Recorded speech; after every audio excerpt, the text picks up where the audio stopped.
merayakan kemerdekaan Indonesia. Kita tunjukkan bahwa kita ini adalah benar-benar orang yang ingin merdeka. Dan kita tetap merdeka atau mati.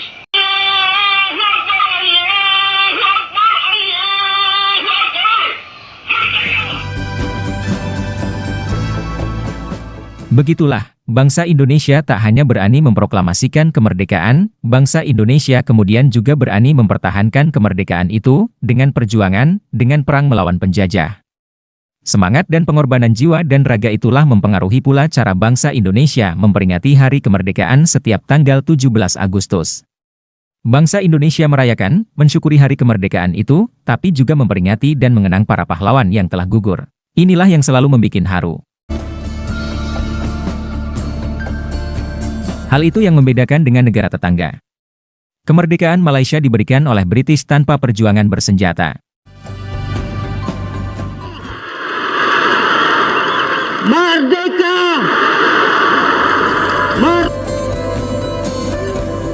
Sudah selesai. Sampailah masanya untuk bersukaria. Dan tiap-tiap keluarga keluar menghiburkan hati masing-masing. Tentara Inggris pula yang menjaga Malaysia hingga masa darurat berakhir. Dengan merdeka tanpa perjuangan bersenjata, maka suasana perayaannya beda. Hanya suasana gembira yang terasa saat Malaysia menyambut Hari Kebangsaan atau Hari Merdeka. Banyak bendera, tapi tiada pahlawan. Selanjutnya, mari kita simak video reaksi berikut. Hai guys, jumpa lagi. Kali ini kita akan mengintip suasana menjelang peringatan Hari Kebangsaan Malaysia yang akan jatuh pada 31 Agustus nanti. Ada perbedaan istilah antara bahasa Malaysia dan Indonesia dalam urusan ini. Orang Indonesia menggunakan kata peringatan Hari Kemerdekaan. Adapun Malaysia memakai kosakata sambutan Hari Kebangsaan atau Hari Merdeka. Dalam bahasa Indonesia, kosakata sambutan sama dengan pidato. Ada video menarik dari TV3 Malaysia mengenai suasana peringatan Hari Kebangsaan di sana. Yuk kita simak ya. Kebiasaannya menjelang tanggal 31 Ogos, semangat dan kemeriahan untuk mengibarkan jalur gemilang makin terasa. Namun, sejauh mana kepekaan rakyat menyuburkan semangat cintakan negara selepas pelancaran kempen Bulan Kebangsaan dan Jalur Gemilang 2023 pada 16 Julai lalu? Ikuti laporan yang disediakan wartawan Fahiz Arif yang sempat meninjau suasana di beberapa lokasi sekitar ibu negara. Tanggal 31 Ogos semakin hampir dan bagi menzahirkan semangat patriotisme, bukankah kemeriahan sepatutnya dirasai seawal 1 Ogos lalu? Tinjauan siang tadi mendapati sedikit mengecewakan dari segi hiasan dan kibaran jalur gemilang di lokasi tumpuan. Biasanya nampak dekat pejabat-pejabat jabatan kerajaan je lah kan.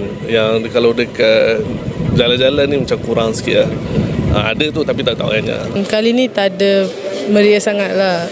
Selalu kan ada banyak bendera, banyak program semua. Kali ni macam tak ada je. Jika sebelum ini banyak kenderaan di jalan raya dipenuhi bendera kecil, namun kali ini agak sukar menemuinya. Tetapi, bagi bangunan kerajaan dan beberapa premis perniagaan, rata-ratanya sudah dihiasi dengan kemas pelbagai saiz jalur gemilang. Bendera tak mahal pun kan. Tengok atas individu lah. Kalau individu tu nak pasang, dia pasang kot. Sekarang memang kurang sikit. Kurang lah sekarang. Ini kebanyak bandar yang kena supply baru ada boleh dapat banyak tu. Dulu tahun ada kena banyak. Ini tahun mana ada? Bendera adalah lambang kedaulatan sesebuah negara yang berkait rapat dengan semangat patriotik. Mengibarkannya pada hari penting seperti sambutan Hari Kebangsaan oleh semua pihak adalah tanda kasih sayang kepada tanah air dan cerminan kemegahan rakyat. Menjelang 31 Ogos ini seharusnya ia menjadi klimaks kepada pengukuhan semangat cintakan negara di dalam kalangan rakyat Malaysia. Tunjukkan kita adalah rakyat yang harmoni dan bersatu padu. Malaysia Madani, tekad perpaduan, penuhi harapan. Laporan Fahiz Arif. Itulah guys suasana peringatan Hari Kemerdekaan Malaysia yang dikatakan masih suram. Selanjutnya kita akan membahas mengenai slogan negara Malaysia dan Indonesia. Malaysia telah memiliki slogan bersekutu tambah mutu. Adapun Indonesia punya slogan Bhinneka Tunggal Ika. Yang menarik, setiap Perdana Menteri Malaysia selalu bikin slogan baru yang bersifat kebangsaan dan seakan ingin menggantikan slogan yang ada. Misalnya keluarga Malaysia. kemudian sekarang Malaysia Madani. Slogan-slogan itu juga mengandung filosofi yang mendalam. Jadi setiap Perdana Menteri baru seolah ia mau bikin negara baru lagi.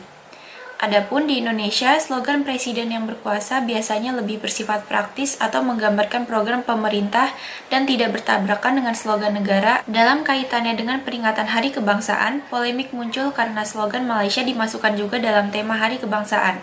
Itulah yang menyebabkan kalangan oposisi membuat slogan tandingan. Yuk kita simak video. Politikkan sambutan Hari Kebangsaan dengan memperkenalkan tema yang terang-terangan berbau politik kepartian.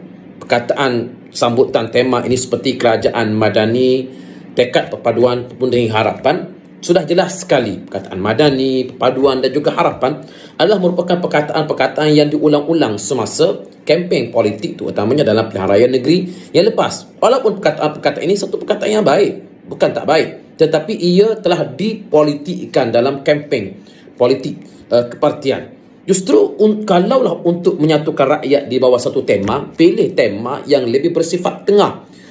Lalu kami Pemuda Perikatan Nasional mencadangkan satu tema yang lebih bersifat ke tengah. Teguh Muafakat Malaysia Sejahtera.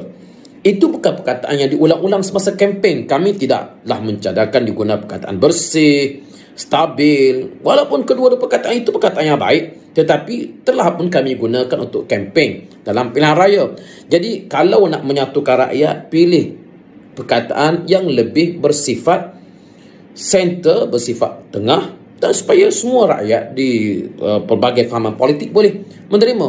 Kalau nak perkenalkan slogan politik, ya kami akan perkenalkan tema alternatif. Dan untuk pengetahuan Yang Berhormat Datuk Seri Timbalan Perdana Menteri, Yang Amat Berhormat Perdana Menteri hari ini pun semasa menjadi Ketua Pembangkang tahun 10 tahun yang lepas juga memperjuangkan tema yang berlainan daripada kerajaan pusat apabila dirasakan bahawa tema sambutan itu ada bau politik kepartian. Bahkan negeri Selangor, kerajaan negeri Selangor di bawah Pakatan Harapan pada tahun lepas juga memperkenalkan slogan dan juga logo yang berlainan untuk sambutan Hari Kebangsaan. Jadi saya tidaklah ingin mengulangi perkataan yang disebut oleh Yang Berhormat Datuk Seri Timbalan Perdana Menteri, itu sekadar memberikan respon. Tindakan Perikatan Nasional PN memperkenalkan logo dan tema alternatif bagi sambutan Hari Kebangsaan adalah sesuatu yang tidak wajar. Profesor di Pusat Pengajian Sains Kemasyarakatan Universiti Sains Malaysia USM, Profesor Datuk Dr. Siva Murugan Pandian berkata, tindakan itu membawa kepada keretakan dalam usaha kerajaan persekutuan membentuk perpaduan.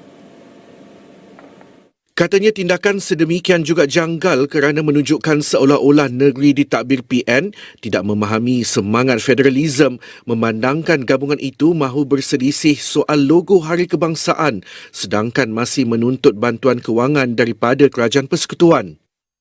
Dalam konteks ini, bila ada pihak yang mengusulkan sesuatu yang berbeza, sudah pasti itu boleh membawa kepada keretakan, ketimpangan ke atas apa yang diusahakan agar dapat mencari satu nilai kesepaduan di antara persekutuan dan pusat. Jangan dalam soal ini mahu berbeza dan kemudian dalam soal-soal lain tentang bantuan kewangan dari sudut pembangunan, proses modernisasi masih memerlukan satu nilai keberikatan dengan persekutuan. Begitulah guys, perdebatan slogan Hari Kebangsaan di Malaysia.